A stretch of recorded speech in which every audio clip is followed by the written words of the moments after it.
আমার নবী দুনিয়াতে আসার আগেও নবী, দুনিয়াতে মা আমেনার মাস থেকে শুভ আগমন করেছেন, তখনও তিনি নবী।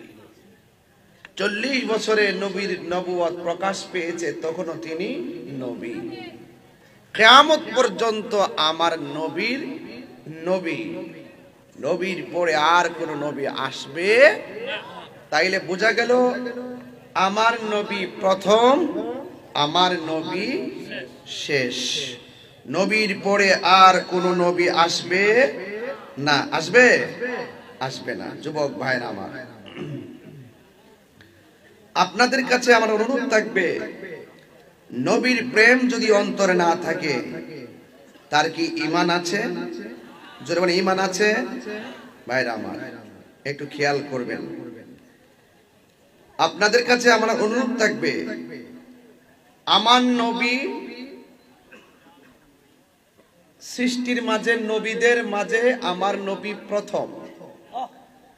যখন আগুন নাই, পানি নাই, লৌহ নাই, কলম নাই, কিচ্ছু নাই, তখন আমার নবী, নবীজি সৃষ্টি। যেরকম সুবহানাল্লাহ।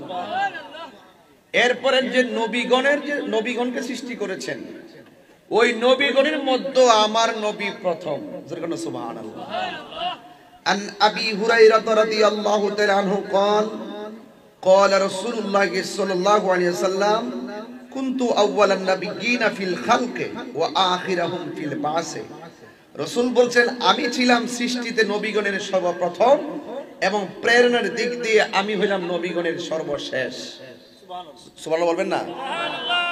তাহলে আমার নবী প্রথম কি হিসাবে? নবী হিসাবে। আমার নবী দুনিয়াতে প্রেরণ করেছেন, দুনিয়ায় সর্বশেষ কি হিসাবে? নবী হিসাবে।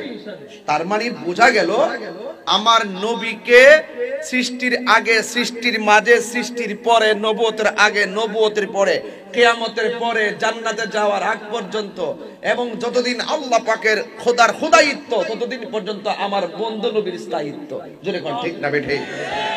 তো সেই নবীকে 1 সেকেন্ডের জন্য অস্বীকার করার কোনো সুযোগ। এই হলো শানির সালাতের মূল মর্মকথা।